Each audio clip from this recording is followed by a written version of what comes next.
Moral dan etika. Kasus Fufu Fafa disebutkan Pak di situ. Yang keempat, dugaan korupsi Joko Widodo dan keluarganya.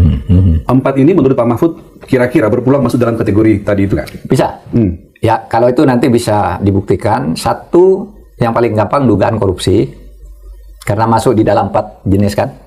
Korupsi, pengkhianatan terhadap negara, penyuapan. Sebagai syarat tadi ya? Iya. Makanya nyambung dengan korupsi tadi. Bisa, bisa. Kenapa? Karena dia keluarganya, Joko Widodo dan keluarganya. Makanya Gibran ini keluarganya. Laporan-laporan tentang dia udah masuk kan ke KPK, tapi tidak ada follow up. Ada kata keluarga sehingga Pak Gibran terlibat, kira-kira gitu ya? Lalu yang kedua, pelanggaran etika. Pelanggaran etika yang muncul dari proses penetapan sebagai calon yang terbukti secara sah dan meyakinkan prosesnya melanggar etika sesuai dengan keputusan MK. Tetapi karena putusan finalnya sudah selesai, maka cacat moralnya itu sudah dibuktikan oleh keputusan MK yang kemudian memberi sanksi kepada semua hakim MK. Yang satu paling berat itu diberhentikan dari ketua, yang lain ada teguran berat, teguran ringan dan sebagainya. Itu sudah menjadi alasan ketiga. Kalau Fufu Fafa itu benar diungkap dan benar itu menyangkut Gibran, itu sudah jadi alasan yang sangat kuat untuk itu ya. Jadi itu bisa, tetapi itu kan tidak mudah. Gini syaratnya, itu harus melalui beberapa lembaga. Satu, begitu surat masuk, itu harus diproses di internal DPR. Ya, nanti pimpinan DPR itu membuat apa disposisi, tolong nih dibahas dong kepada komisi apa, kepada balik atau apa, atau bisa juga kepada agar semua fraksi menanggapi ini. Gitu mekanisme kan? Internal di DPR. Internalnya, ya? Di internal DPR. Lalu sudah itu, kalau memang dianggap syarat, harus ada sidang DPR yang dihadiri minimal 2/3. Paripurna biasanya? Iya, paripurna ya. Untuk menyatakan ini diteruskan apa tidak. Kemudian kalau hadir 2/3 harus disetujui oleh 2/3 dari yang hadir. Ya, 2/3/2/3. Jadi di situ aja kalau melihat konfigurasi koalisi dan oposisi sekarang, itu kan sulit. Karena jangankan untuk mencapai 2/3 yang hadir atau menyetujui gitu. Untuk mencapai 1/3 aja susah. Iya kan? Karena sekarang sudah bertumpuk di koalisi. Sehingga bisa saja. Kalau lihat komposisi partai, totalnya 8 di parlemen itu, 1 PDIP, 7 lawan yang konfigurasinya pendukung Pak Prabowo ya? Iya, betul.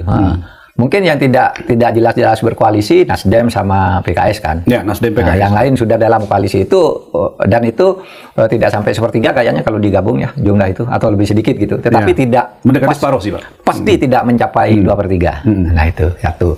Sesudah itu ke MK. Maju, lanjut ke Mahkamah Konstitusi. Mahkamah Konstitusi itu perlu waktu 3 bulan paling lama untuk menilai ini, saling membela, saling mendakwa. Impeachment itu pendakwaan artinya, saling mendakwa. Kemudian ada yang membela dan seterusnya. 3 bulan maksimal Mahkamah Konstitusi. Sudah itu, oh iya itu salah, kembali lagi ke DPR. Dan di situ ada komposisi hakim lagi dilihat Pak. Dominan nggak yang mengatakan itu benar gitu ya? Iya, komposisi 9 hakim. 9 hakim itu. Itu belum tentu lolos juga kan di situ. Kalau lolos kembali ke DPR, serahkan lagi ke MPR. Jadi kembali lagi ke DPR? Iya, tidak langsung ke MPR ya? Iya, enggak. Ke DPR dulu. Anda sudah benar kata MK, impeachment Anda sudah benar, ya pendakwaan Anda benar. Sekarang ini saya kembalikan hasilnya, Anda benar. Nah, DPR bersidang lagi, apa ini teruskan ke MPR atau tidak? Di MPR, kalau setuju harus ada 3/4 yang hadir, 2/3 dari 3/4 ini setuju.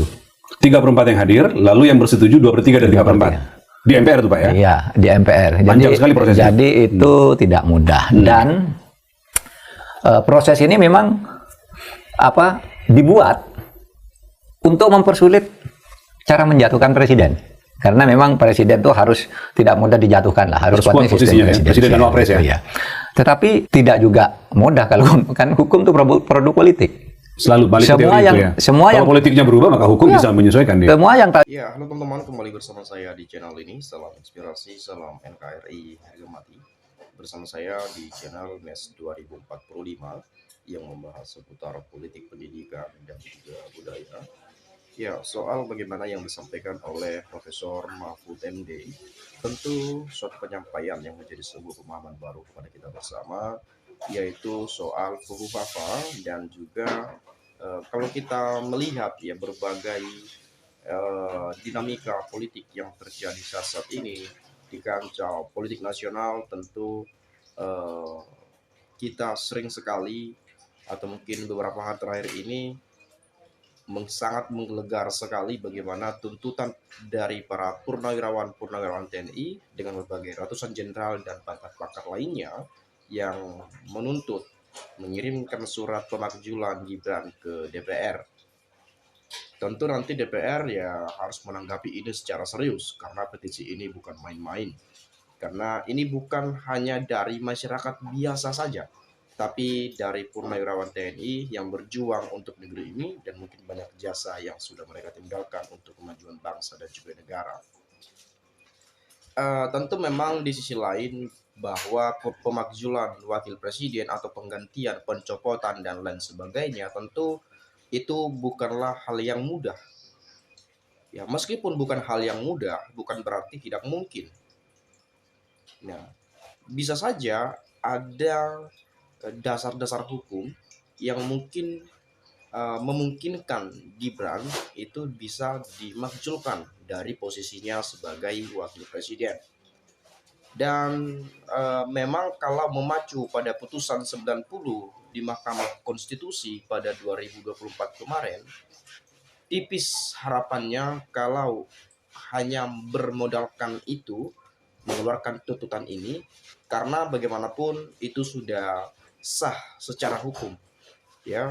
Karena meskipun banyak gejolak-gejolak pada saat itu, tetapi sudah dilakukan sengketa pilpres di Mahkamah Konstitusi, ya, sehingga ya hasilnya sudah ditentukan bahwa tidak ada atau paslon 02 memenuhi syarat dan tidak seperti yang didugakan, seperti itu kurang lebihnya. Dan KPU ya telah menetapkan dan juga pada 20 Oktober kemarin dilantiklah mereka sebagai presiden dan wakil presiden. Nah, kenapa saya katakan bukan hal yang mudah untuk pemakzulan seorang wakil presiden? Karena bagaimanapun ini sepasang, ini sepaket dipasangkan atau berpasangan dalam kontestasi pemilu Pilpres 2024 lalu. Tetapi untuk memudahkan hal ini dilakukan atau tuntutan pemakzulan ini bisa mungkin terjadi kalau wakil presiden misalnya ini ada dalam undang-undang kita juga, kalau semisalnya wakil presiden itu melakukan perbuatan tercela, korupsi sendirian, terlibat dalam narkotika, narkoba, dan apalagi tidak lulus SMA, baru mungkin itu bisa menguatkan tuntutan itu sehingga nanti ke depan bisa lebih mempermudah untuk pemakzulan Gibran. Tetapi di sisi lain barangkali ini berdasarkan kajian-kajian, berdasarkan aspek-aspek yang memang kita ketahui bahwa bagaimana seorang pemimpin dalam menjalankan tugasnya seperti apa. Ya mungkin sering sekali saya baca pelangap-pelongo lah, tidak bisa kerja lah, bisanya bagi-bagi buku, bagi skincare, bagi susu dan lain sebagainya. Tetapi dalam hubungan internasional ya saya rasa Gibran belum bisa pada tahap itu.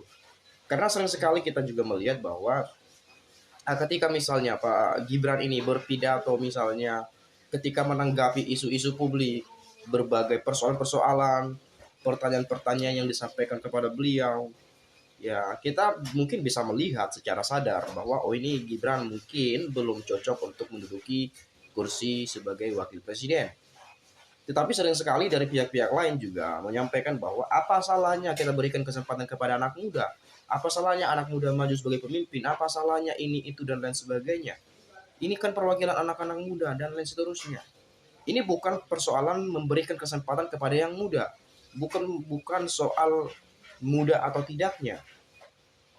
Ini tetapi persoalan negeri ini, bagaimana rakyat Indonesia, bagaimana bangsa sebesar ini dengan 280 juta penduduk lebih, mungkin kurang lebih seperti itu, dinakodai dengan pemimpin yang punya kemampuan, yang punya pengalaman, yang punya kapasitas untuk memimpin suatu negara besar seperti ini.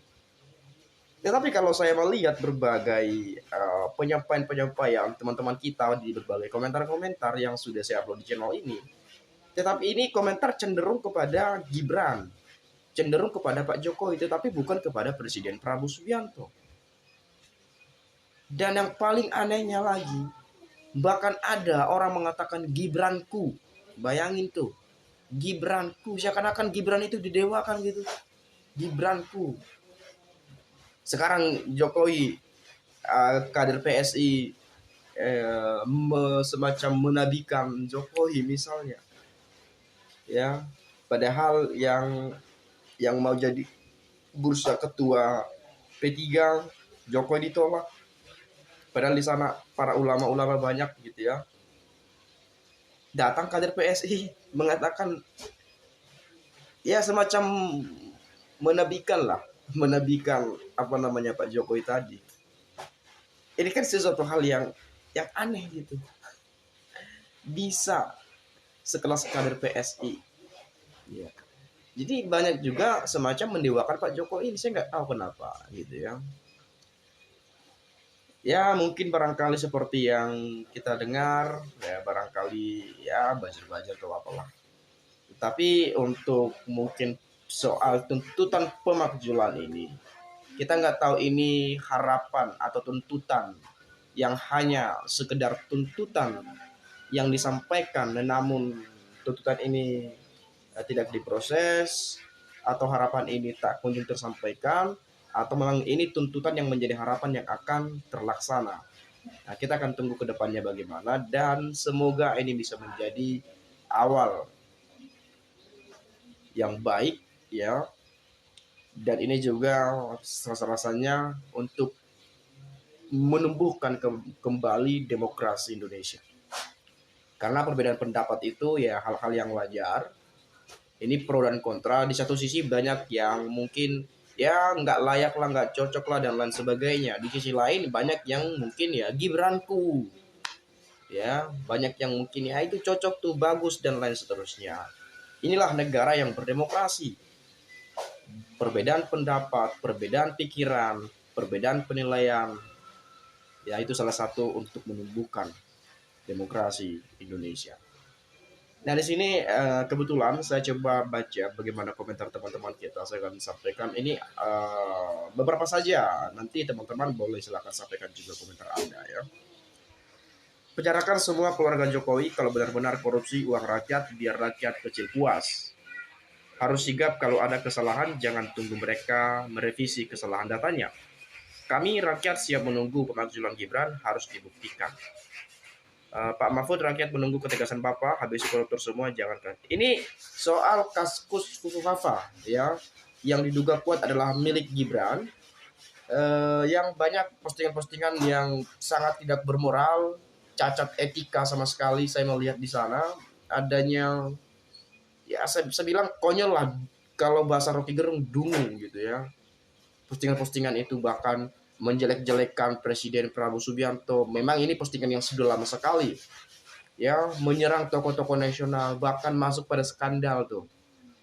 Itu kalau memang benar itu adalah punya Gibran seperti yang didugakan itu, maka bisa saja ini menjadi pondasi kuat untuk memakzulkan posisi Gibran dari wakil presiden. Mungkin teman-teman kalau punya pendapat lain silahkan sampaikan di video ini, agar nanti kita bisa juga sama-sama saling bertukar pikiran antar satu dengan yang lainnya melalui komentar pada video. Itu saja, terima kasih, salam, dan sampai jumpa.